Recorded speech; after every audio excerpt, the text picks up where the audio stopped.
All right, everyone, welcome to the Stoa. I am the steward of the Stoa. My name is Arn Rogerson. Today we're joined by Dr. Cadell Last. He is the author of Global Brain, Singularity, and Sex, Masculinity, God. He will be offering a course on G.W.F. Hegel's Phenomenology of the Spirit, which will include 8 sessions, 16 weeks, live lectures and discussions, a virtual community, and more. That'll start on January 15th, 2022. And you can check out his course right here, posted in the chat. Today, he's going to give us a little teaser on his course by exploring the Foreword of Phenomenology of the Spirit by J.N. Findlay. Our discussion with Cadell will be followed by an audience Q&A. So if you have any questions for Cadell, go ahead and throw those in the chat during the discussion. And when we get to the Q&A portion of the session, we'll call on you to ask your question. If for some reason you would like me to read your question for you, you can just write that in the chat. So without further ado, I present to you Cadell Last. All right, thanks for that introduction, Aaron. And thanks to everyone who showed up here to spend the evening with me.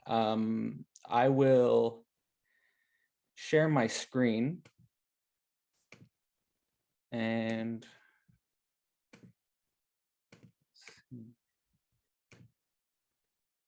here to give an overview of the foreword of Phenomenology of Spirit.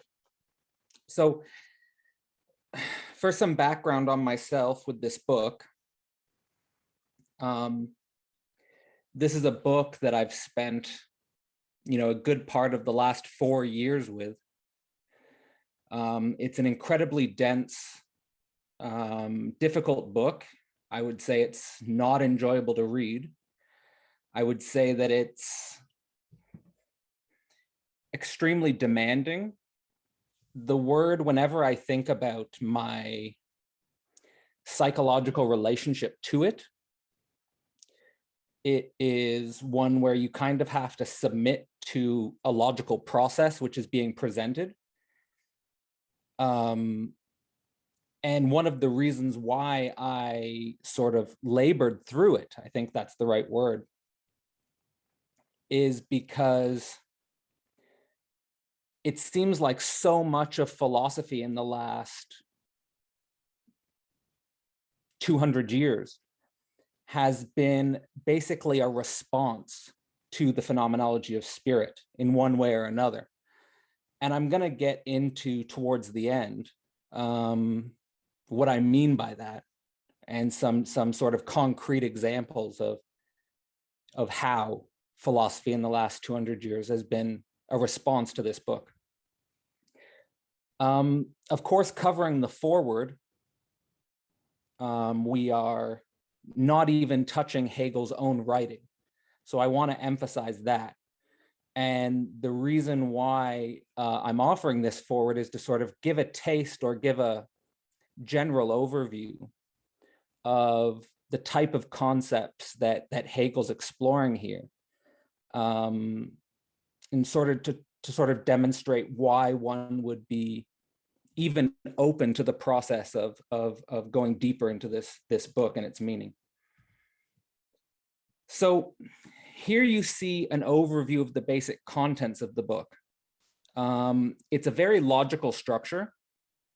As I said, we're just going to be covering the foreword, which is not Hegel, but J.N. Findlay. And the book has basically, again, just takes you through a logical process. And the easiest way to understand that logical process is that it starts with the sense immediacy of consciousness, and it works its way through the process by which immediate sense develops into self-consciousness, develops into reason, develops into spirit, develops into religion, and then finally absolute knowledge.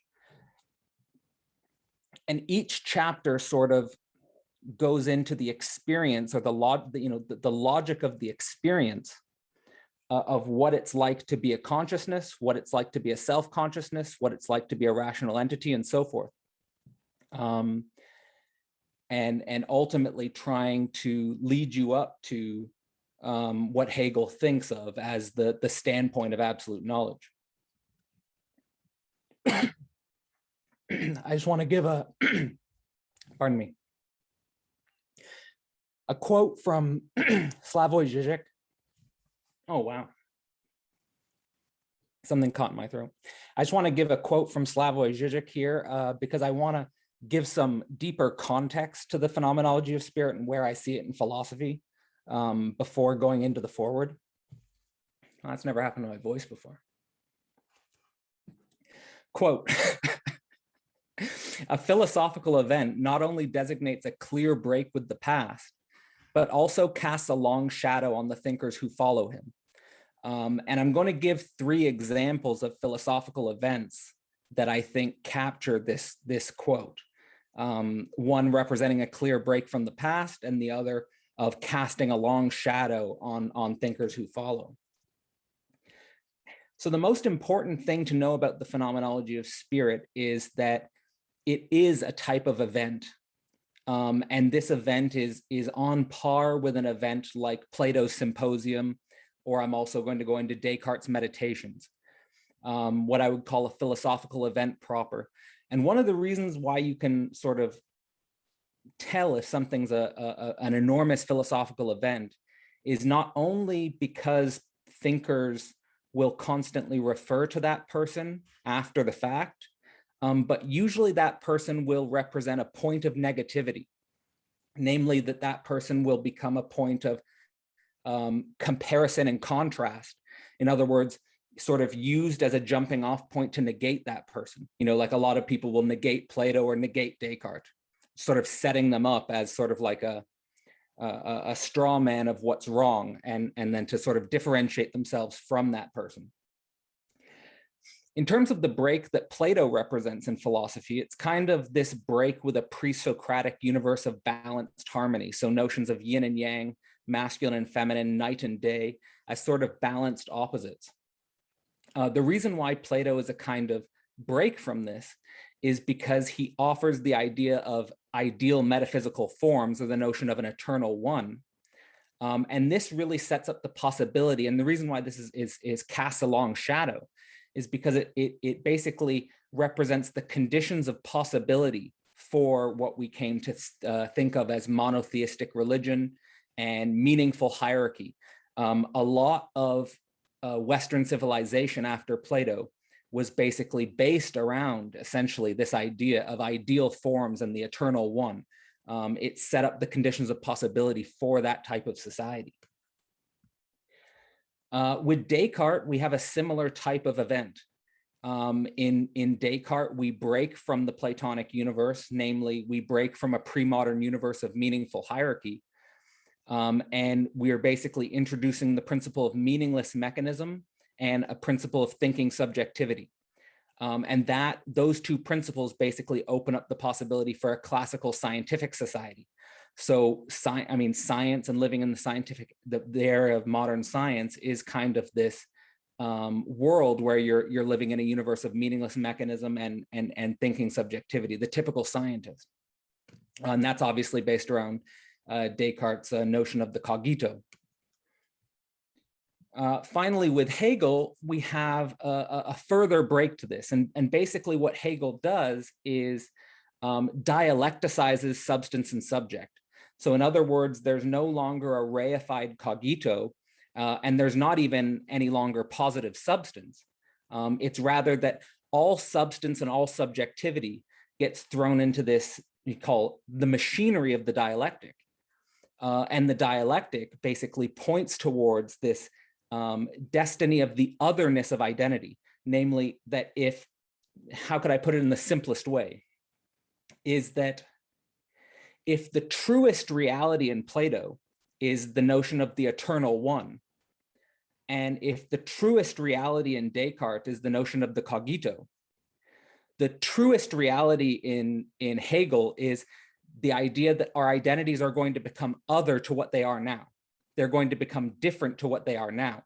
And yet at the same time, and this is the paradox of the dialectic, is that we will remain self-similar. And this is basically the notion of the absolute idea that, I guess, like maybe a very simple way to describe it would be, if I took myself at 5 years old and I took myself at 35 years old, I'm completely other or completely different to myself. But at the same time, I'm self-similar to myself. Namely, I'm still Cadell. So there's this relationship between self-similarity and difference, which Hegel is operationalizing in the dialectic. And he basically applies that to the whole historical process as a whole. So in some sense, I think that our society hasn't yet reconciled with the phenomenology of spirit in some sense, because in Hegel, we don't get the possibility to return to a religious society like in Plato, like setting up a meaningful hierarchy around eternal ideals. That doesn't function. We also don't return to a scientific universe of meaningless mechanism and thinking subjectivity with the cogito, which is transparent to itself. What we basically have is this confrontation with a radical otherness. And I think about that in the context of our time with fantasies of the alien or fantasies of the machine, fantasies of some otherness, so, you know, like the idea of something beyond humanity or something of humanity transcending itself. And that's kind of set up in the dialectical process to be able to think in this way. The crucial thing is that Hegel never positivizes or never says in a determinate way what that otherness will be. To be precise, he never jumps ahead into the future. And the reason why he never jumps ahead into the future is because the future is dependent in a causal loop with us. So we're a part of it. So you can't jump ahead, you know, we can't jump ahead of the thinking process. I think I'm going to get into this in greater detail when sort of articulating the difference between Hegel and Marx, because in many ways, Marx did the opposite of Hegel, where basically he said, we know what the future is. The future is going to be world communism, and that we can jump ahead of ourselves to that state of world communism and posit it as a necessity. So this is really not possible in Hegel. So that's the clearest, I think, you know, at least the essence, I think, of what Hegel's trying to point towards with the meaning of this book. So again, we're going to be going into the foreword, and then the rest of the book is structured in a logical sequence from sense immediacy to absolute knowing, and give you a sense of basically the totality of the book. Here's one of the first sentences from the foreword.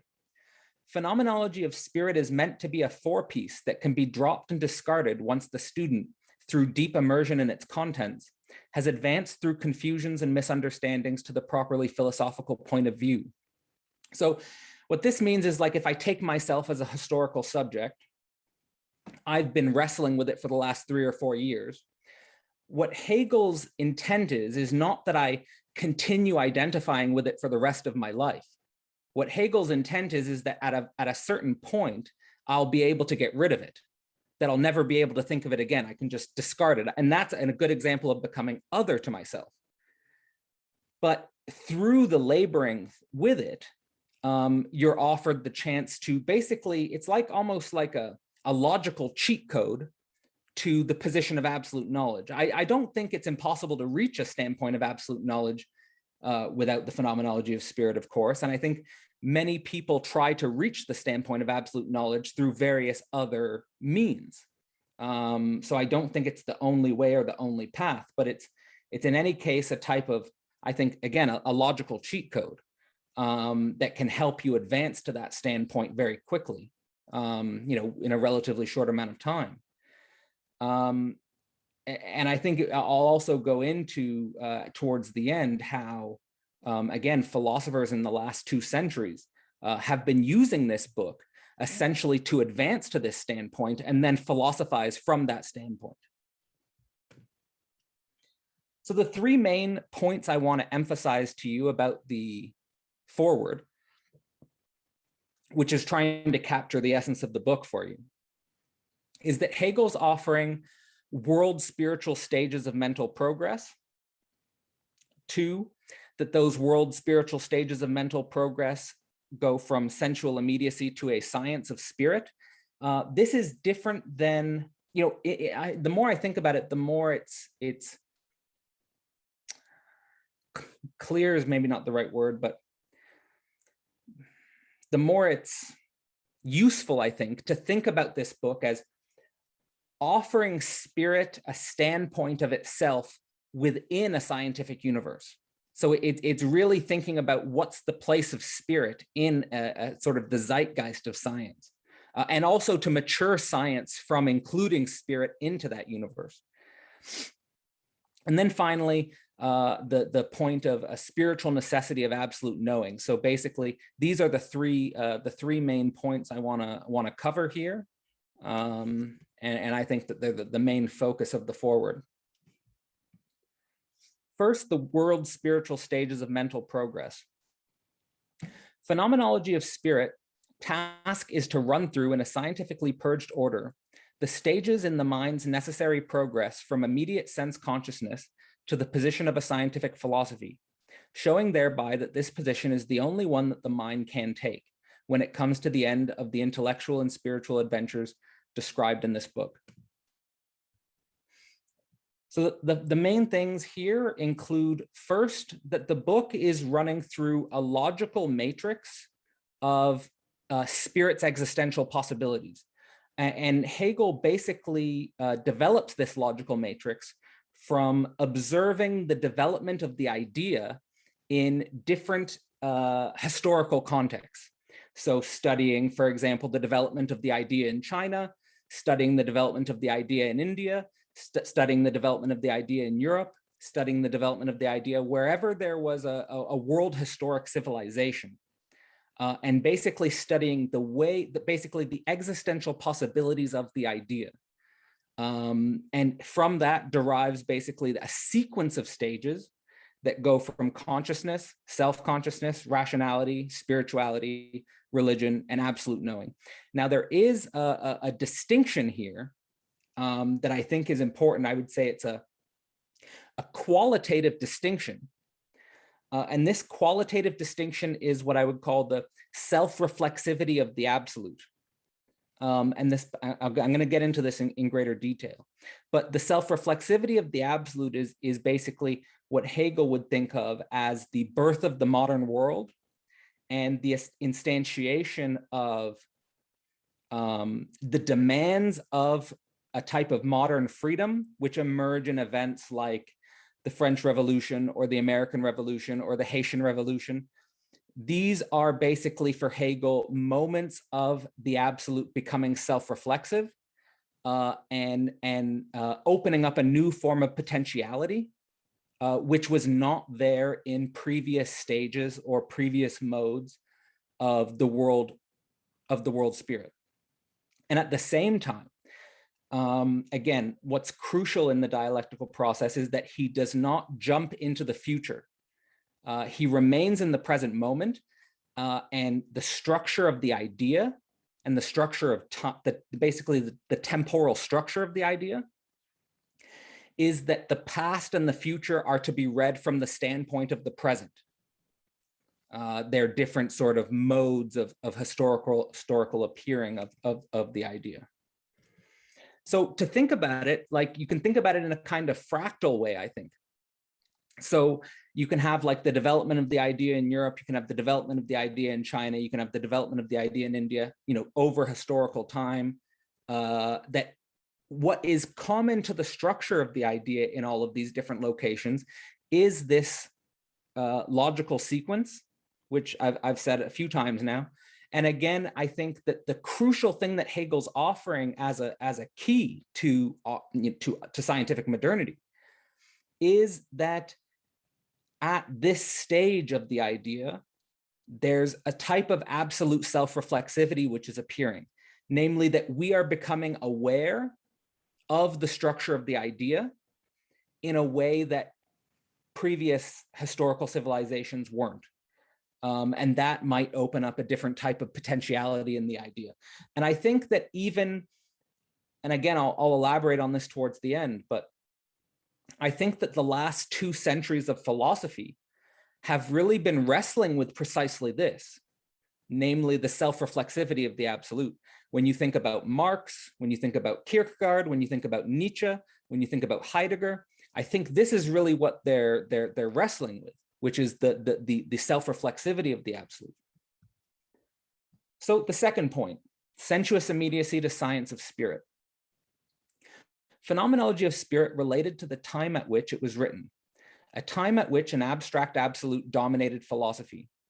While Hegel undoubtedly thought that the sequence of thought phases described in the Phenomenology was a necessary sequence, he still did not think it the only possible or necessary sequence to science. The sequence of phases to be studied in the Phenomenology therefore involves a fine blend of the contingently historical and the logically necessary. So what that means basically is that when we go from sense immediacy to absolute knowing, the sort of logical sequence he follows and the logical sequence which he claims is actual in the idea throughout the various developmental phases of the idea in various places in the world, is not the only sequence that could be followed by future consciousness. But what is kind of necessary, so there is a radical contingency in sense immediacy. But at the same time, there's a logical necessity involved in the idea as well, where absolute knowing is the final standpoint. So whatever pathway, however you stumble to absolute knowing, the end point is sort of set, or the end point is already contained in the seed of the idea. That's one way of thinking about it. So to elaborate a little bit more on this. So there's basically a structurally determined process of the concept, or a structurally determined process of the idea, from a purely contingent history to a sublated logical necessity. Again, the purely contingent history is sense immediacy. So if we take, for example, everyone in this room, of course, it's in a Heideggerian sense, maybe we could say, it's purely contingent where we were born or where we were thrown into the world.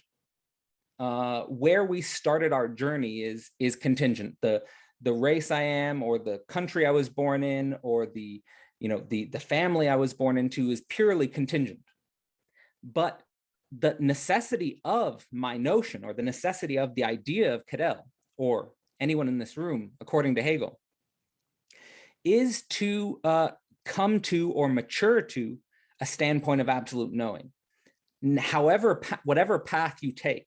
So basically, he's inscribing a necessity into an idiosyncratic cultural history. So whether I'm born in Canada, whether I'm born in Japan, whether I'm born in Africa, it doesn't necessarily matter. The spirit, what he's trying to understand is the necessity of a process in between beginning and end, between a spiritual birth and a spiritual objectivity. And we're going to get more into what is the nature of this spiritual objectivity. So you can see here also how Hegel is trying to take sort of the values of the scientific universe, from like a Newtonian perspective, or like or I would say even a Cartesian perspective, and trying to really see insofar as that perspective can be applied to spirit itself, namely spiritual objectivity. So the nature of spiritual objectivity for Hegel is a true being that knowingly is reflecting itself. And it's basically about knowing yourself.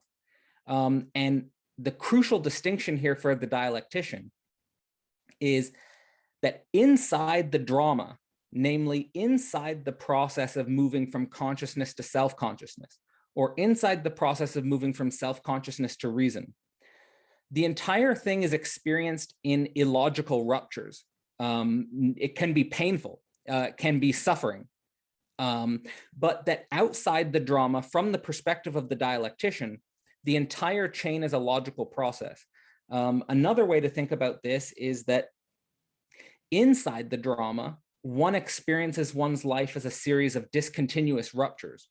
But from the standpoint of absolute knowledge, there's basically a continuous chain, a logical chain, which is being developed in a process that is not necessarily discontinuous in itself.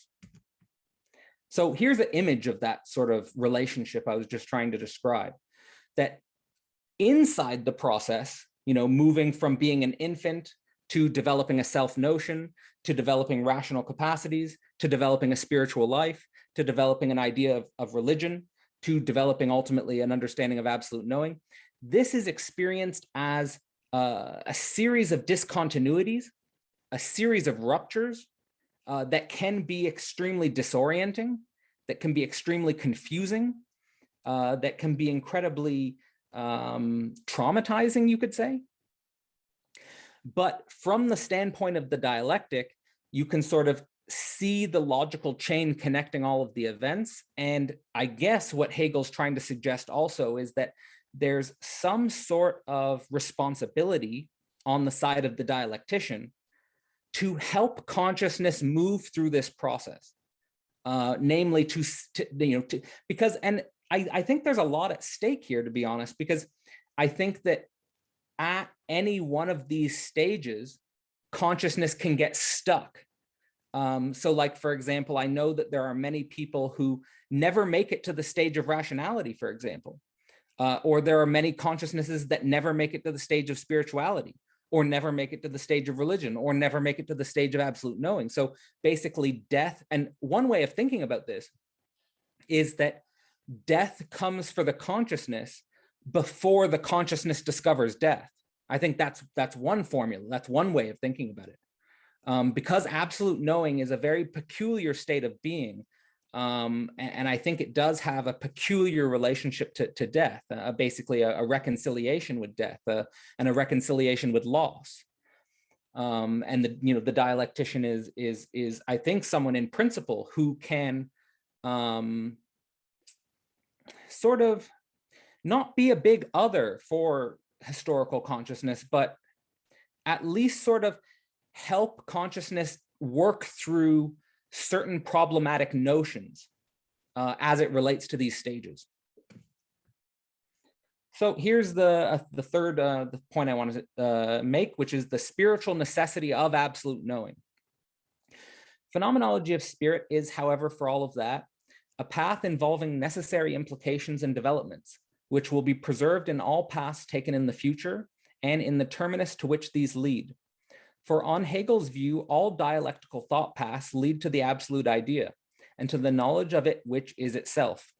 Though Hegel may mention much that is contingent and historical and may refuse to break wholly loose from this, his concern is always with universal notional shapes, which can in fact ultimately be regarded as a single all-inclusive universal or concept. So basically what he's saying here is that yes, even though Hegel's inscribing historical contingency into the process, ultimately all of the paths lead to one direction. And this is basically, if you think about the history of the last 200 years, a big reason why a lot of philosophers view Hegel as tyrannical or sort of all-consuming, inescapable.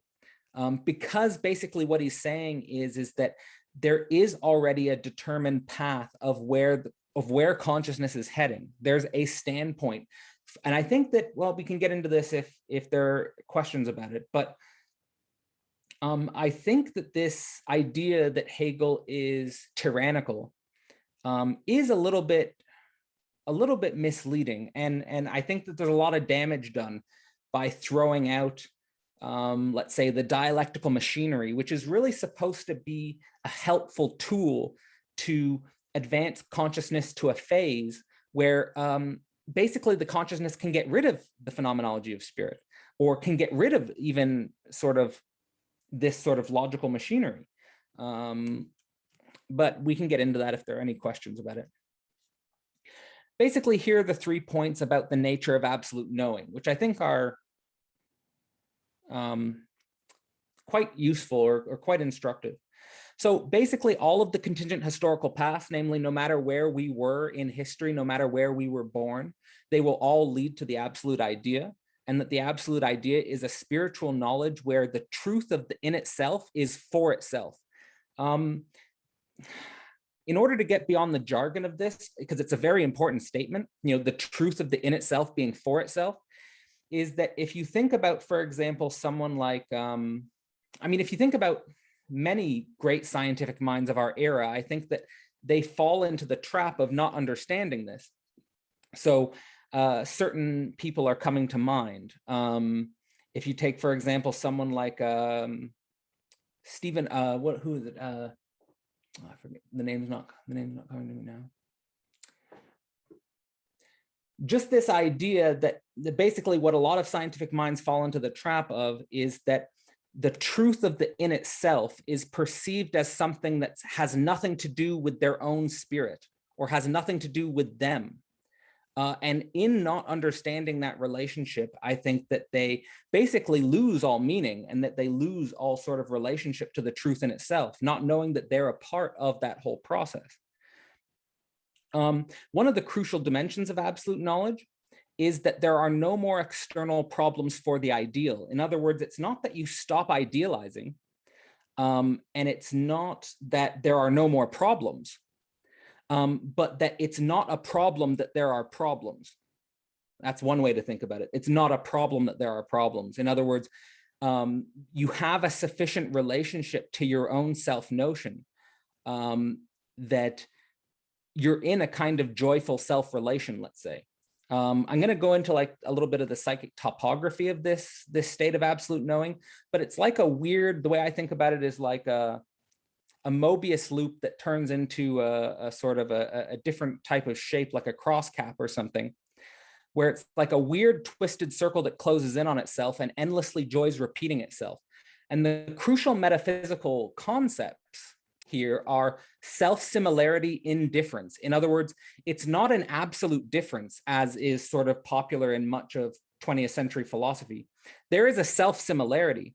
Again, I gave the example of how if I took myself at 5 years old and I took myself at 35 years old, there's a huge difference between these shapes, but there's still a self-similarity at the same time. So the absolute idea has a paradoxical relationship where self-similarity and difference are one and the same thing. And absolute knowledge, in some sense, is being able to enjoy really different things to your own self-notion and still remaining self-similar in it. Basically not searching for this ridiculous symmetry with the external world is how I think about it, because you're symmetrical with yourself in some sense. So, and that's, the capacity to be symmetrical with yourself is including this radical difference into yourself.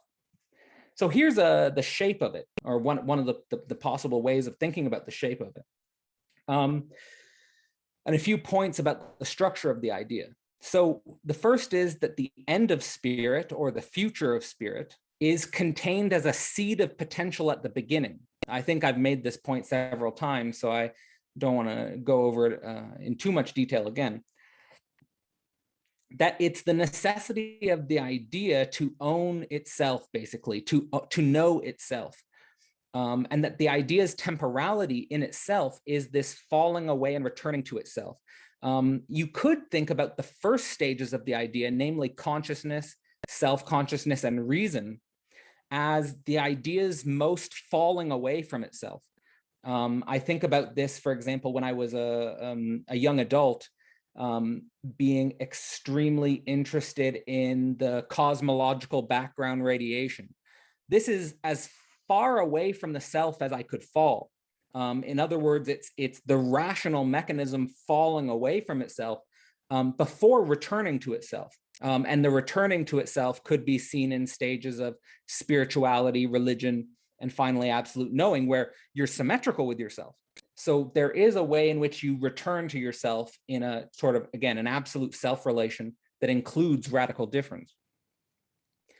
So the spiritual symmetrical, the spirit symmetrical with itself is something that's achieved by losing oneself in the asymmetrical drama. So in some sense, there's no way around or no way out of sort of going through the process of the spiritual journey, or going through the process of the religious journey, or going through the final stages of absolute knowing. You're in this thing. And this is the crucial dimension, is that the very state of absolute knowing is something that's created by the process of becoming. So it doesn't pre-exist that state. It has no being, it's only potential before it comes into being through your process of falling into the idea, let's say. And again, the state of absolute self-knowing is this circular repetition with yourself. But that circular repetition with itself is not a circle which is completely closed to difference, but it's a strange circle which is more open to difference than, it's so open to difference it's unimaginable. Like an actual being of absolute knowing is capable of being open to a very high level of difference. I could give examples of this in like legitimately enlightened spiritual gurus, but like legitimately enlightened spiritual gurus are very open to a difference of self-consciousness and capable of withstanding that difference. So again, this is the basic structure of the foreword. We've gone over the world spiritual stages of mental progress, which are basically that stage that I've said a few times, and Hegel sort of deduced that logical matrix from studying world history. The nature of that process is from sensuous immediacy to a certain science of spirit, which has a certain geometrical form, has a certain logical shape. And then there's a spiritual necessity for consciousness to reach this state of absolute knowing.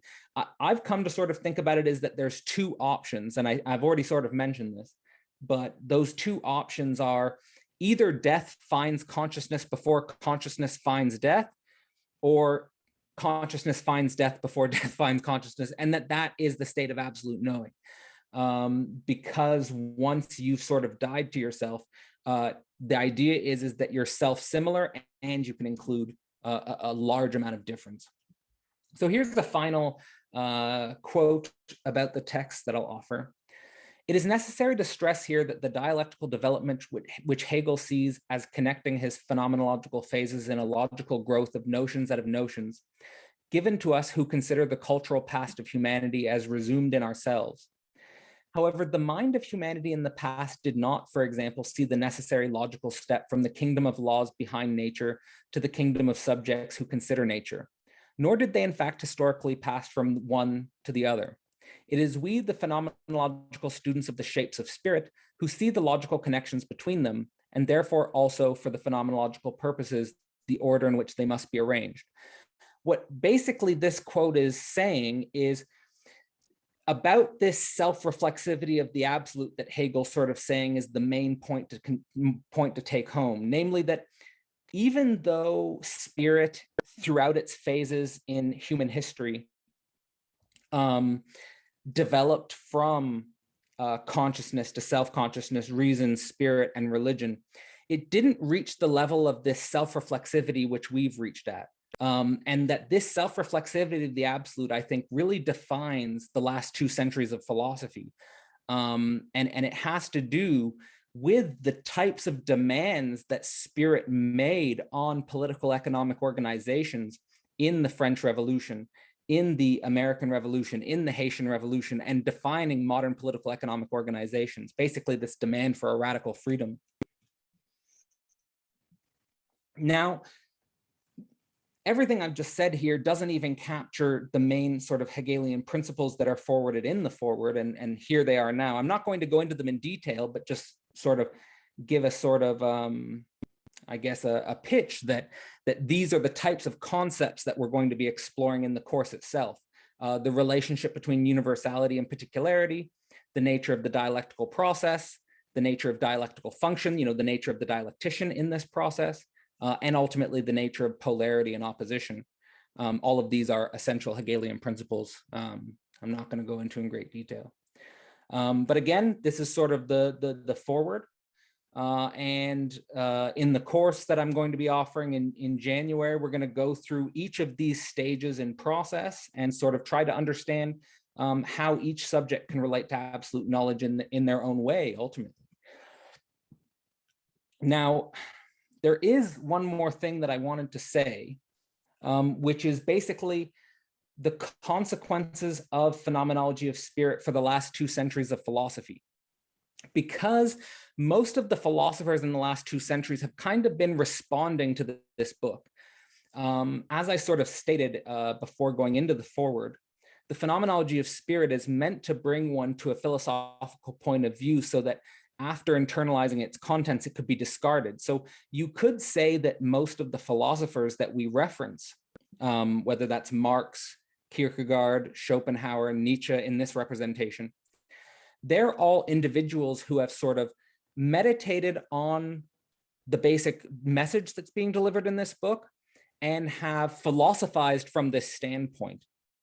So Marx developed the notion of world communism, which is, and what they all have in common is that they are trying to overcome Hegel as kind of the ultimate philosopher, let's say.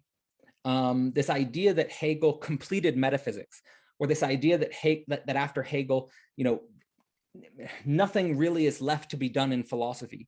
And in some sense, the post-Hegelian philosophers are basically trying to overcome philosophy itself, whether that's in the notion of political economy and world communism, whether that's the notion of individual existence in Kierkegaard, whether that's the will of life in Schopenhauer, whether that's the overman and the eternal return in Nietzsche. There's this common theme of trying to get out of philosophy itself. And sort of, again, this is sort of a reaction to Hegel. And this continues in the 20th century with figures like Heidegger, Deleuze, Foucault, and Derrida. They're all trying to get out of what I understand of all these 20th century philosophers is that they're all trying to escape Hegel's dialectical machinery. They feel like Hegel's dialectical machinery is oppressive. They feel like Hegel's dialectical machinery is, again, totalitarian. And so, you know, someone like Deleuze will emphasize a metaphysics of difference. Someone like Heidegger will emphasize a pre-ontological being in the world, as something that totally gets rid of metaphysics as such, seeing Hegel as a sort of metaphysical monster or something like that. So when I started with the quote from Zizek about Hegel casting a long shadow, I think that these are all in some sense Hegel's, you could say children or shadows. And it's kind of like, at least the way I read them, is like this collective shouting or collective, like almost like getting angry at the father, like, thinking he's a big conceptual monster, and trying to get away from him. That's sort of not my way to handle Hegel. But I can understand that emotional reaction to Hegel, sort of being overwhelmed by the logic of the concept. And again, feeling like one has to submit to this sort of process of understanding. So I can understand that as well. I could just say a few more things, which is basically what I think all of the post-Hegelian philosophers are trying to do is point towards, on the one hand, experiential appearings as opposed to conceptual understanding, a multiplicity of singularities as opposed to a unifying negativity, and living forces like in Schopenhauer and Nietzsche, as opposed to abstract systems. And I do think that all of these, since they're coming from philosophers who have, you could argue, reached the standpoint of absolute knowledge, do offer us a sort of way to think about our individual subjectivity within this conceptual machinery. So I sort of approach it from the standpoint of dialecticizing this very relationship between these concepts. And I think in that direction, the way I think about it is that psychoanalysis is something that emerged in the 20th century, which is kind of like a Hegelian science. A way to sort of dialecticize the relationships between experiential appearing and conceptual understanding, or a multiplicity of singularities and a unifying negativity, or living forces and abstract systems. So that's anyway the way I've seen it. But I will offer one more quote before ending, which is again from Zizek and from his recent book, Hegel and a Wired Brain. He said, Is Hegel just a historical curiosity, or does his thought still address us? Perhaps one day the century will be Deleuzian, Michel Foucault wrote. My hypothesis is that if, in some sense, the 20th century was not Deleuzian but Marxian, the 21st century will be Hegelian. So here, Zizek is basically saying that in the 20th century, we had this relationship between capitalism and communism, which in some sense structured the entire conflict and antagonism of the 20th century. And what a 21st century as Hegelian would mean, I think, is that we would stop trying to romanticize a old metaphysical order of religious ideals, and we would stop trying to bring back a sort of science of meaningless mechanism with a transparent thinking subject, and move to thinking the possibilities that humanity is transcending itself and becoming other to itself. And the best machinery I know of to think about that process would be the dialectic. So I'll end there. I hope that wasn't too much. I never know if I'm saying too much or presenting too much. I am left feeling like that was not enough, which is good. Okay. Because now I want to take your course. Okay, good. Thanks, Cadell. We're going to move on to Q&A. Nathan threw out the first question. I'm going to read it for him. Nathan's question was, is absolute knowing assumed to be a path and not a destination?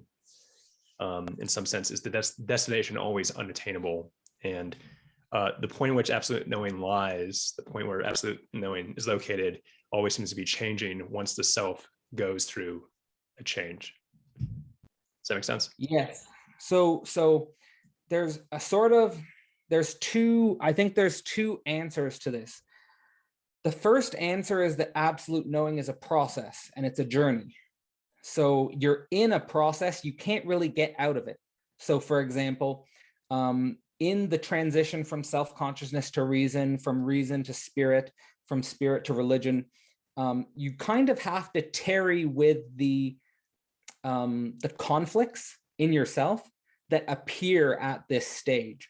So for example, while I was reading the Phenomenology of Spirit, I was basically trying to analyze the dimensions in my own self where I was blocked or struggling. So like I have huge blocks between spirit and religion, for example, and those blocks have to do a lot with forgiveness of the other. Those blocks have a lot to do with like various things going on between me and my family that I haven't yet sort of reconciled.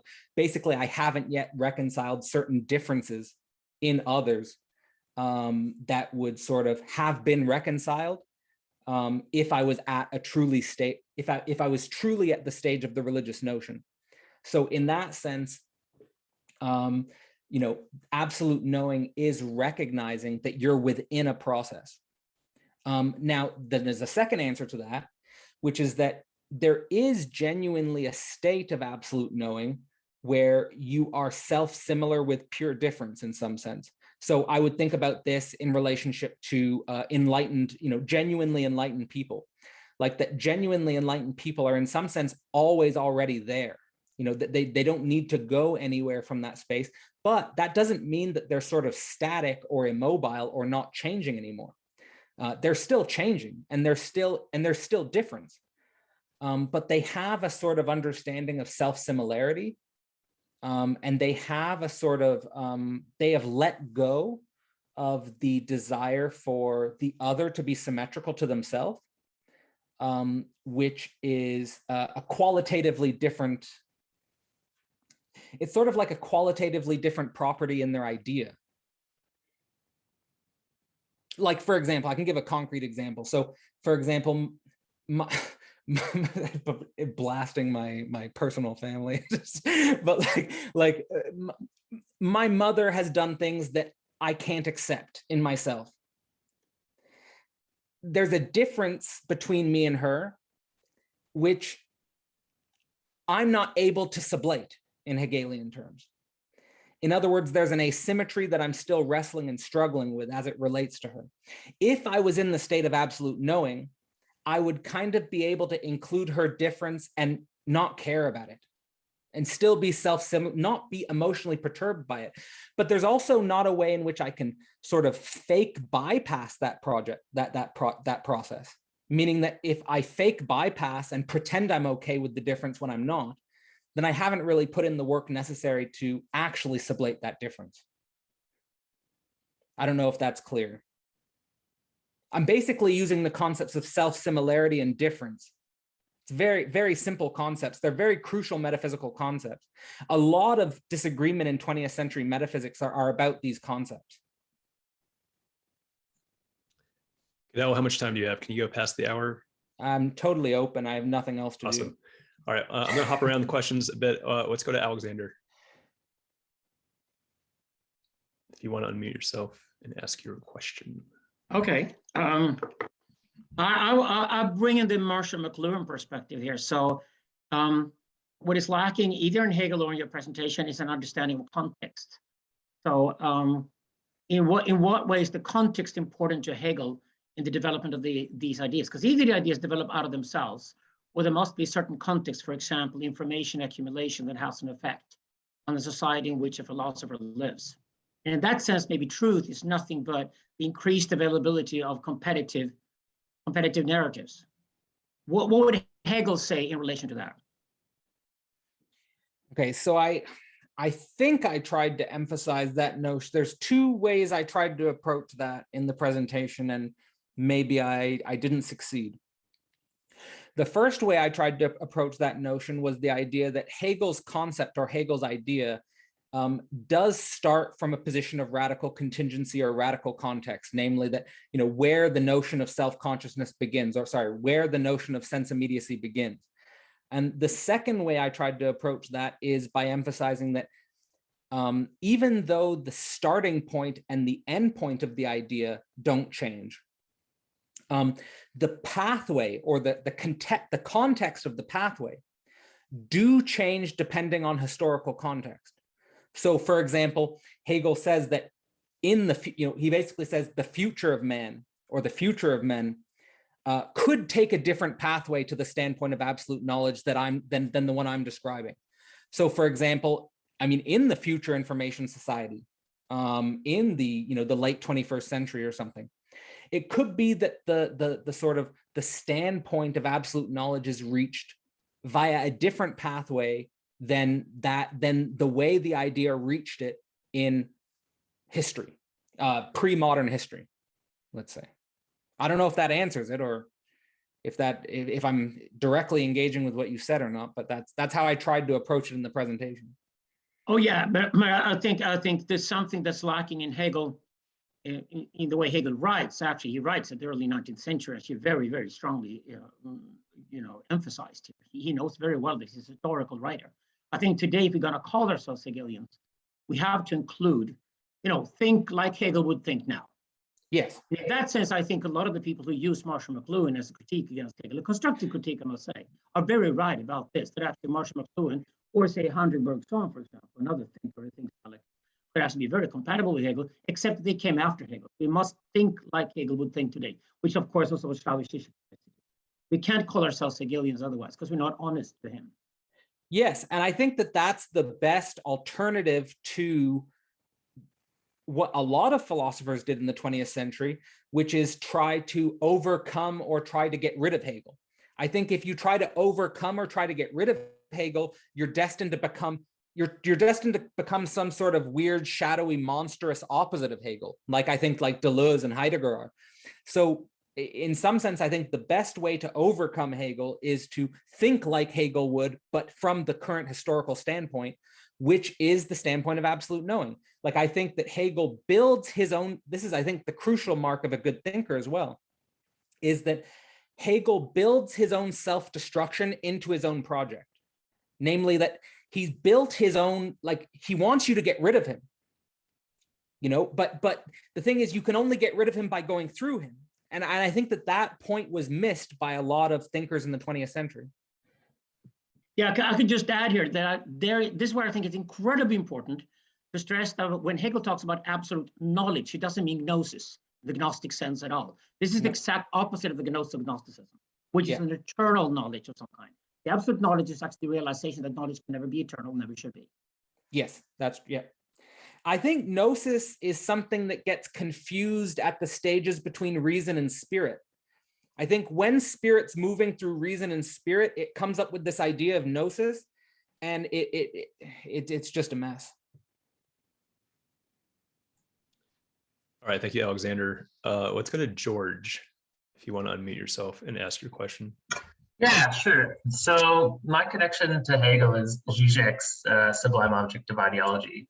So in the second chapter, he talks about the dialectics of the symptom. And as symptoms is like meaningless traces, they can't be understood until later. And that's understood like through the process of analysis that produces like the framework that you can understand. And then he goes on to saying like truth arises out of misrecognition, the process of illusion. And I'm wondering if this is, yeah, you kind of like, as soon as I pressed enter, your slide comes up. But is this the process of absolute knowing?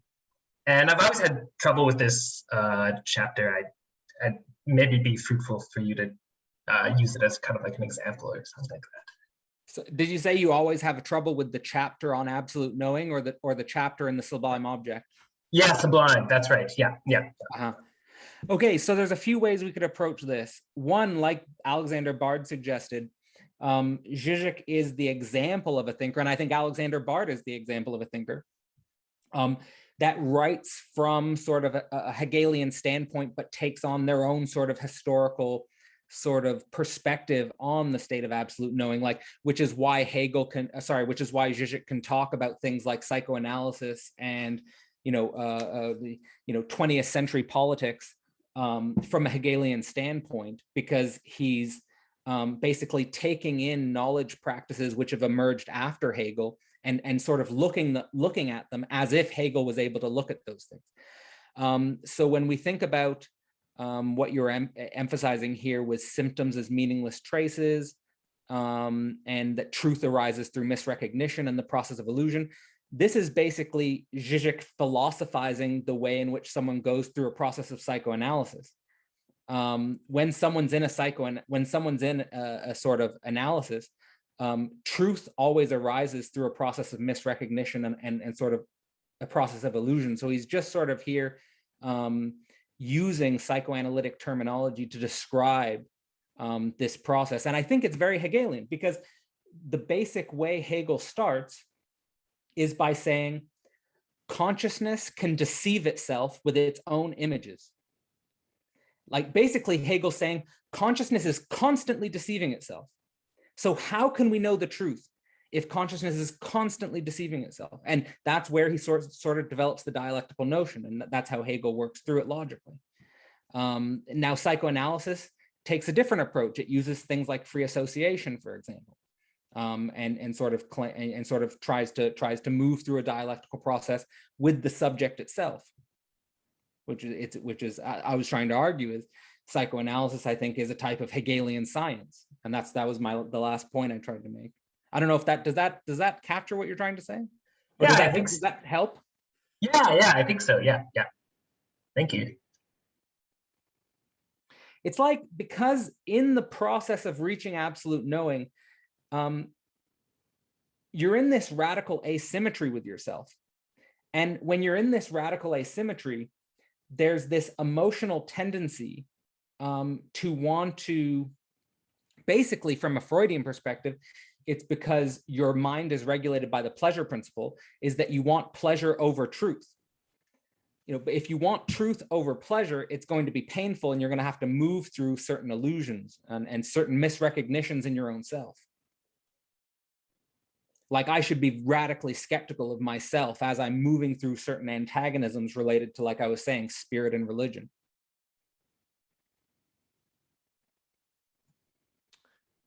All right, thank you, George. How about Stefan? You want to unmute yourself and ask your question? Yeah, thanks, Aaron, and thanks, Cadell, for this presentation. My question is about, I was drawn to your psychic topography about the Mobius loop. And I'm just curious if you could just elaborate a little bit on that image. And also just in relation to Zizek speaking about the 21st century, and that it will be Hegelian, and if you believe that there's like a metapsychology emerging, and perhaps if the geometry or the Mobius loop, concepts like that will be helpful to for people to walk the path to absolute knowledge.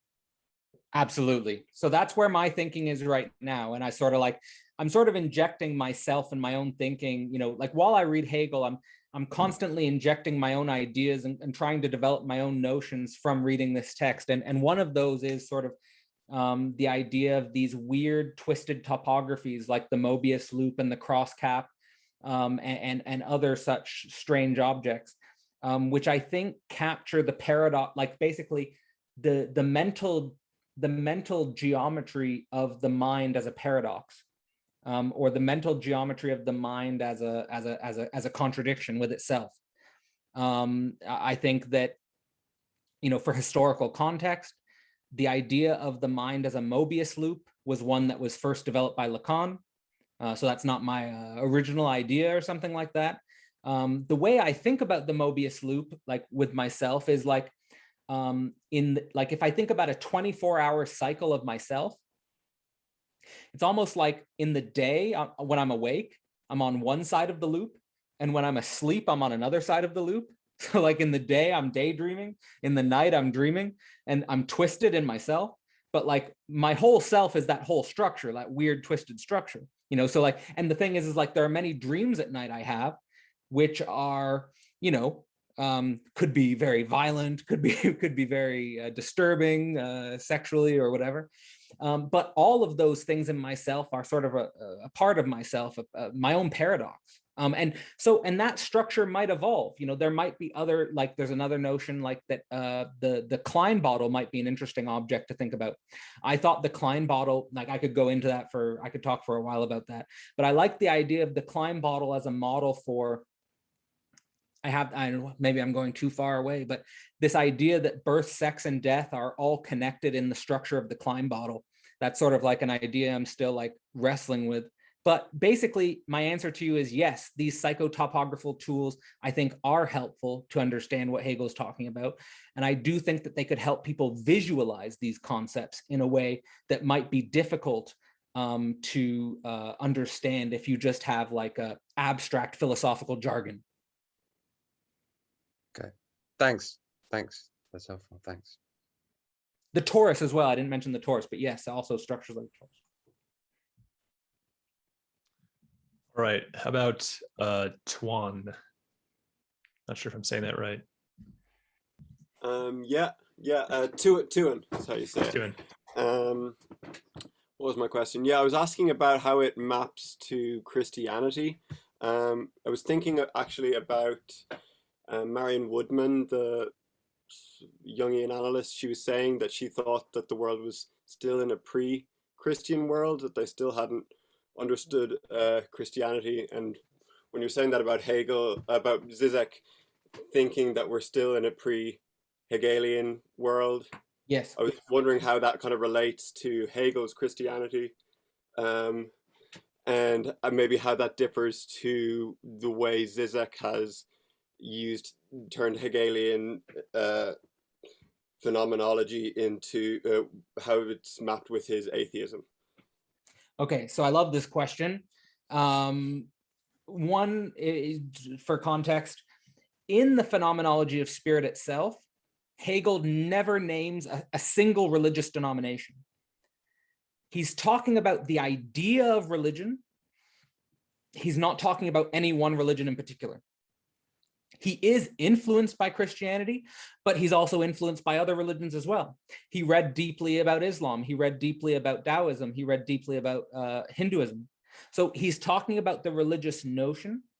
Now, as it relates to your point about the Jungian analysts saying that we are in a pre-Christian society, this is a good problem. This is a perfect problem, actually, for what Bard was emphasizing when he said that we should think like Hegel from the contemporary present standpoint. So we can think about the Hegelian notion of like going from consciousness to absolute knowing, and then you have the stages of spirit, religion, absolute knowing. What is the most common thing you'll hear people say today? They'll say, I'm spiritual, but not religious. This is a perfect example of how we're in a pre-religious, it's like exactly the people who are saying, I'm spiritual, but not religious, they are going to confront the religious notion. They just don't know it in themselves yet. So it's, you know, and at the same time, when we think about this structure of the idea, it's kind of like it's an illusion to say it's progressive, because it's kind of always at the same time. So for example, at any one time at any one moment of the historical process, there are subjects at the stage of consciousness, and there are subjects at the stage of absolute knowing, and everywhere in between. So it's just that there's a certain zeitgeist right now where there are a lot of subjects who are at the spiritual stage, and they have yet to work through the paradoxes in themselves. That basically, like when I was in undergrad, there was the zeitgeist of reason. You know, like, and this was the new atheist movement. Like there was a zeitgeist of reason, and that was kind of, but through the paradoxes of this zeitgeist, now we're in sort of like a spiritual zeitgeist. So it's kind of like spirit has moved from reason to spirit. And now they're saying, oh, but we're not religious. The next will be, there'll be a movement from spirit to religion. And then after that, if we go by Hegel's logic, there'll be a movement from religion to absolute knowing. But the thing is, and this is the weird thing, and this is about the qualitative difference in the notion today, and this is what Hegel's trying to tell us, is that because the absolute has become self-reflexive, we have never had we've never had a society, or we have never had a situation where the majority of subjects were subjects of absolute knowing. That's never happened. There's always been a small minority of subjects, and they're usually not even related to mainstream society. They're usually off somewhere. Maybe they just disappear and just like, you know, they just wait for death and or something like that. But it would be so weird. Like, what would be a society of subjects of absolute knowing? What would that society look like? It's impossible for me to think that. I can think a society of religious subjects. I can think I can think a society of reason. I can think a society of spirit. I can think a society of religion. I can't think a society of absolute knowing, because I don't think it's ever existed. And I think that's the clue, or the key to this notion that what Hegel offers us is this radical otherness of the subject. So it's, again, if you think about Plato, you have this grounding of a meaningful hierarchy in relationship to the one. If you think about Descartes, you think about a thinking subject transparent to itself and studying mechanistic motion. But we haven't yet been able to think Hegel.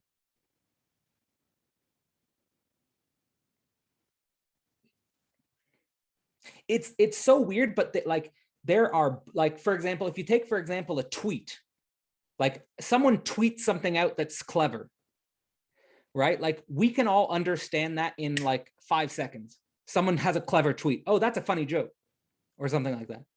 It's almost like Hegel's book, Phenomenology of Spirit, is a tweet that's taking us centuries to understand. You know, it's like, he's like, here's a book. It's going to take you centuries to understand it. Sorry about it. And like all of like 19th and 20th century philosophy is like wrestling with it. Like the whole of the 20th century is structured around a misunderstanding of it.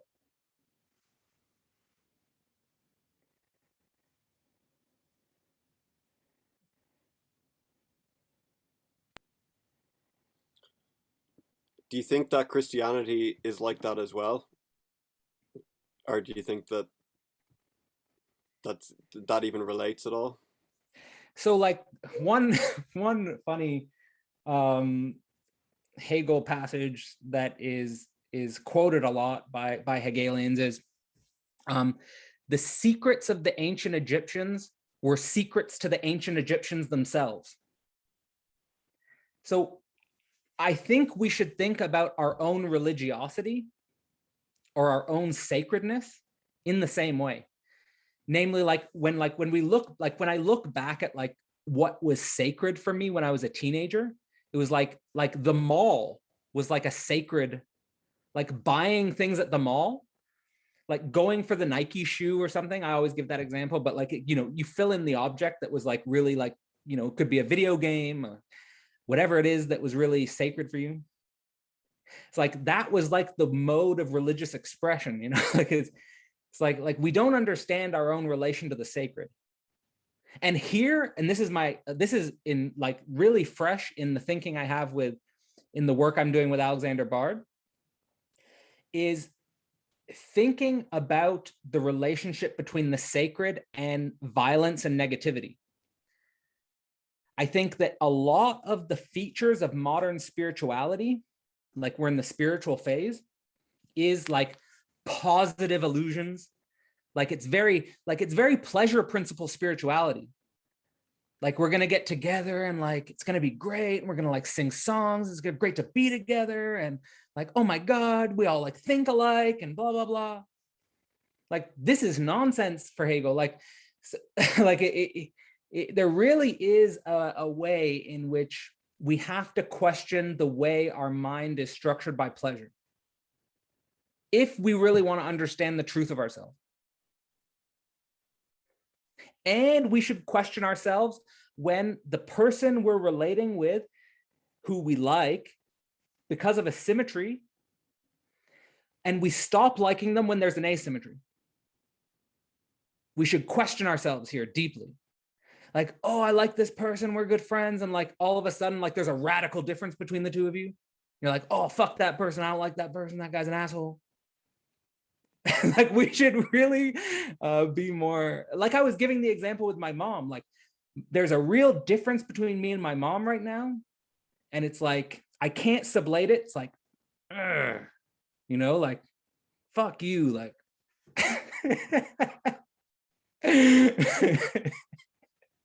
And we should reach a stage where we laugh about this difference ultimately. Like that's really, like that's an indicator, like being able to laugh about something that was previously really devastating, you know, like something that was brutally devastating, like, oh, it brought me to my fucking knees, and then I can laugh about it. That's progress.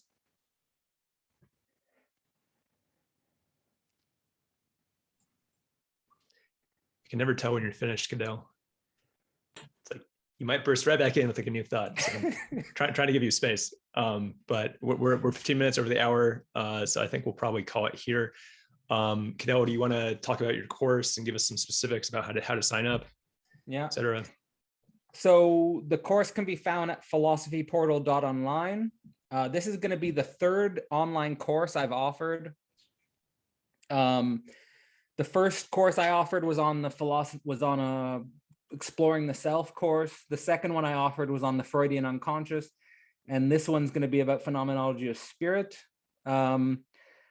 Basically, I'm not offering a course unless the material is something that I've wrestled with personally over a long period of time. The phenomenology of spirit is, again, something I've wrestled with for the last 3 or 4 years. And I do feel like after moving through it and also producing a series of videos about it on YouTube, I'm at the level where I can sort of comfortably teach it and sort of hold a space for others to move through it if they want to move through it. And I hope, I don't know, I hope it'll be a success. I hope that really people are deeply moved and deeply impacted by it. I in the same way that's sort of been the case for my Freudian unconscious work. I think that there's been a deep impact there, and I hope the same for this course. All right, thank you, Cadell, for that presentation. Let's give him a quiet round of applause. Always feel very affected by your talks, which is a good sign. I feel disrupted, you might say. Yes. But yeah, if you want to check out the Stoa, you can follow these links. Did not work, but anyways, Stoa has more events happening all the time. Tomorrow, Alex Ebert, I think, will be having a conversation. He's here right now. Alex, do you want to plug that? Are you even present? Alex Ebert. He's not present. Maybe he's not present. Anyways, Love check you, out the Alex. Stoa. And yeah, thanks for coming, everyone. And we hope to see you next time.